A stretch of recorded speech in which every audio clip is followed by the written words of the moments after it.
Hello and welcome to this Pali Studies tutorial. On this, the Learn Pali channel, where we focus on understanding the grammar of the Pali language. Now, in a previous tutorial, we looked at how the passive voice is formed in the English language. And in Pali, there's actually two ways of forming the passive voice.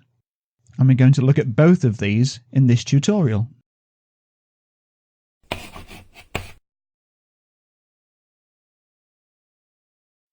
In the previous tutorial, we looked at the paradigm shift required to understand the passive voice in English. We've seen that the noun in nominative case, the subject, does the action of the verb. And this is true, but only in active sentences. In a passive sentence, the action happens to the subject. That is, the noun which appears in nominative undergoes the action of the verb. When talking about the passive voice, it's useful to distinguish between grammatical terms, like subjects and objects, where the subject is who or what the sentence is about, and grammatically it's the noun with which the verb is in agreement, and semantic terms like agent and target, which is also sometimes called the patient. An agent actually does the action of the verb, and the target is the entity that endures or undergoes the action. In a passive voice sentence, the grammatical subject of the verb is the target of the action, and any agent is placed in a prepositional phrase. So that's a recap. Now in this tutorial, we're going to consider the passive voice in the Pali language. And the good news is that these rules that we've just seen hold for the passive voice in Pali too. So let's start with a simple Pali sentence in the active voice. First, the word order in Pali is generally subject, object, then verb. Though we don't have to stick with this, as the subject is placed in nominative case and any object is in the accusative. Here, ite, the woman, is in nominative case, as it's the subject of the verb and it's also the agent doing the action, which happens to be pachati, meaning to cook. And odanang, the rice, is in accusative case because it's the object of the verb and undergoes the action. So this sentence reads, the woman cooks the rice. So if we want to place this sentence in the passive voice, we have to make the rice the focus of the sentence. In effect, we make the object of the verb into the subject. So odana is placed in nominative case to become the subject, but it's not doing the action. In effect, it's controlling the verb.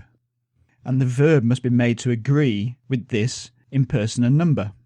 But now in Pali, we can use one of two types of passive verb. We can use a specific passive form of the verb to cook, which is created by use of a secondary derivational infix, and this type of verb is sometimes referred to as the present passive or the passive indicative. But actually, in the early Buddhist texts, it's much more common to find the past participle used for the passive voice. We'll look at both these verb forms in a minute, but for now let's just stick with the passive indicative. No matter which type of verb form is used, any agent is placed in the instrumental case. So now if we examine this sentence, we can see that the direct object of the active voice verb, the noun in accusative case, has become the new subject and it's placed in nominative.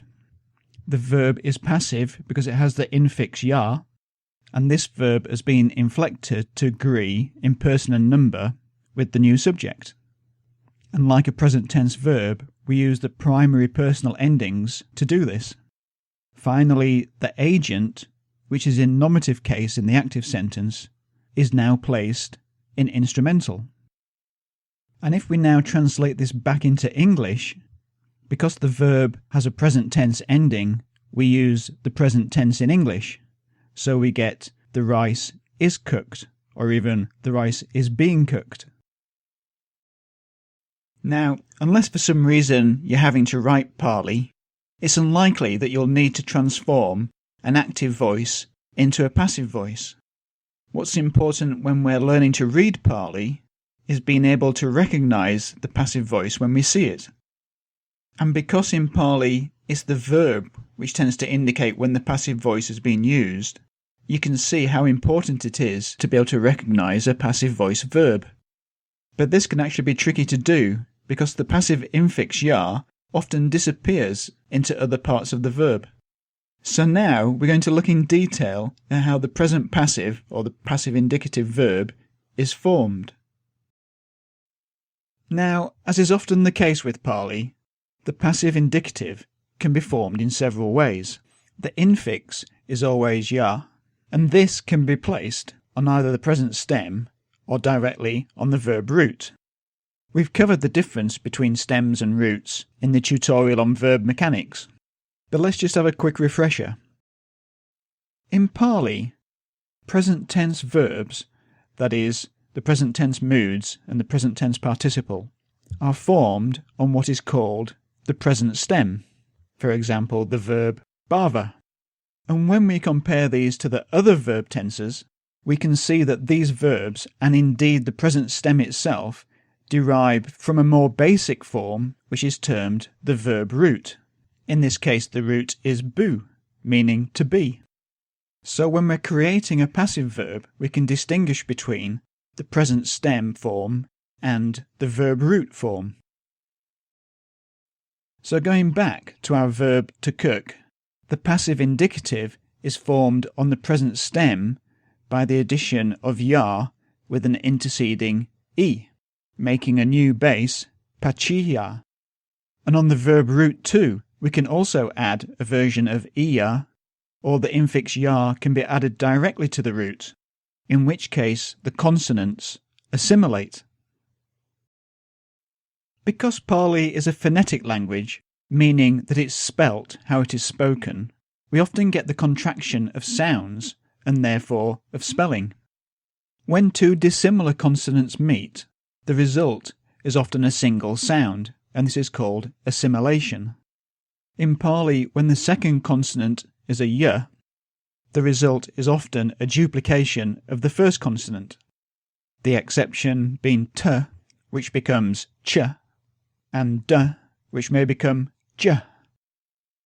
Another effect, which happens when ya is added to a h or an r, is called metathesis, and this simply means that the two consonant sounds are swapped around. Metathesis happens in English too. For instance, we say prescription instead of prescription, which is how it's spelt. So now if we look at some other passive indicative verbs, we can see how that passive infix ya, especially when added to the verb root, tends to disappear because it's being assimilated, often resulting in a doubling of the consonant. To these new passive bases, we still have to add a personal ending so that they will agree with their subject in both person and number. Theoretically, it's possible to add any verb tense to the passive verb base, but in practice, the only ones we find in the early Buddhist texts are those of the present indicative, which can be added to both the present stem form and the verb root form, the present participle, and some aorist and a couple of future forms. Let's now look at these last two in a bit more detail. To form the passive future base, we take a verb root and add to it the passive infix ya, and then to this we add the future infix issa. Finally, we add a primary personal ending to indicate person and number. So in third person we get it will be cooked. And a past tense or aorist passive is formed by taking a verb root, adding to it the passive infix ya to create a passive base, and then to this an aorist ending is added directly. Again, in practice, only the third person endings are found in the early Buddhist texts. So if we take the third person plural, we get they were cooked. So that's the present passive, or the passive indicative verb. It's actually fairly infrequent in the Pali Suttas. Much more common, like in English, is the use of the past participle. Now there'll be other tutorials on the use of participles, so I'm only going to cover them here briefly, so you can see how they work with the passive voice. Participles are curious things. They're part verb and part adjective. They're based on a verb root, and so convey tense and voice. But unlike verbs, they then decline in gender, number and case, and so behave like an adjective being made to agree with their subject in gender, number and case. They can be formed on either the present stem or more commonly the verb root with the addition of the infix ta. When this is placed on the present stem, a preceding I is added, whereas when added to a root, if the root ends in a vowel, ta is added directly without any change. When the root ends in a consonant, ta may be joined by the means of an interceding I, or it may be assimilated, and unlike ya, it's generally the t sound which is duplicated. But to save time, I'm not going to go into that here. And finally, roots ending in r, n, and sometimes ng generally drop this final consonant before directly taking ta.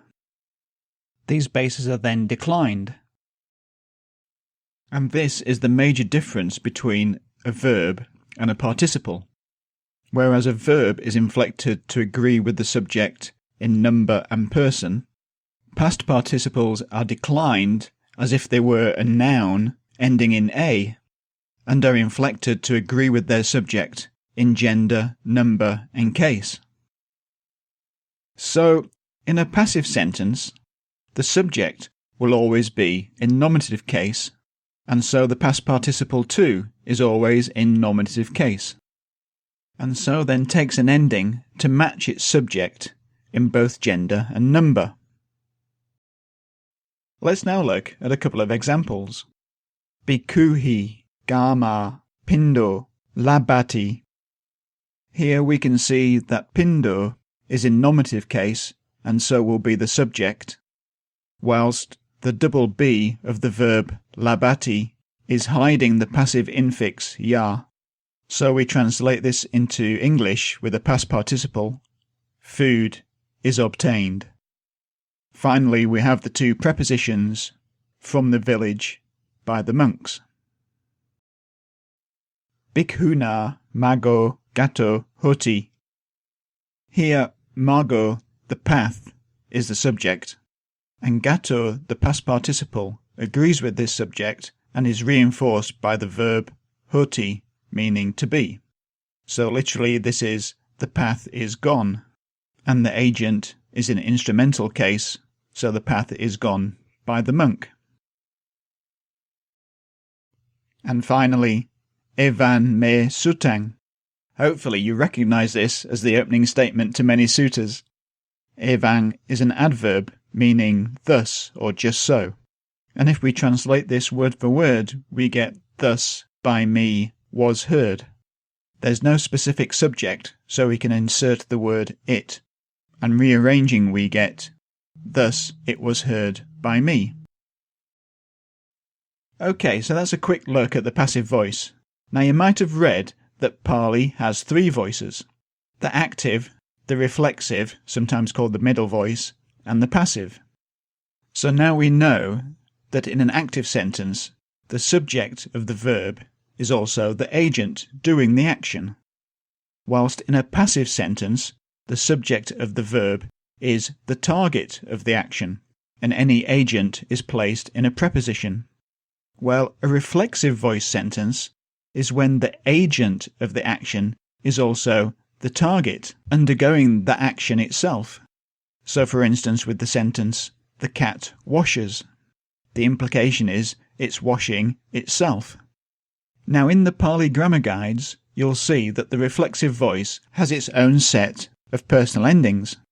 But in practice, these reflexive or middle voice endings are rarely used in the early Buddhist texts, being mainly found in poetry.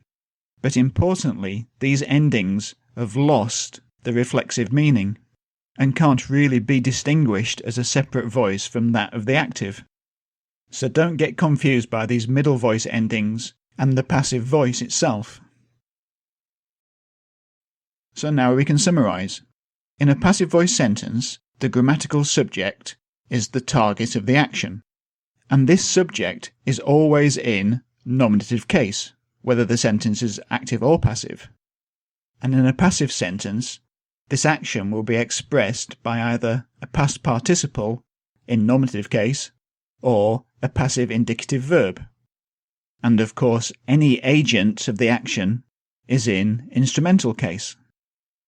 Well, thank you for watching. I hope that helps with your studies. Let me know in the comment section below how you're getting on with Pali. If you haven't done so already and you enjoyed this video, then feel free to subscribe. And here are some more tutorials in which you might be interested.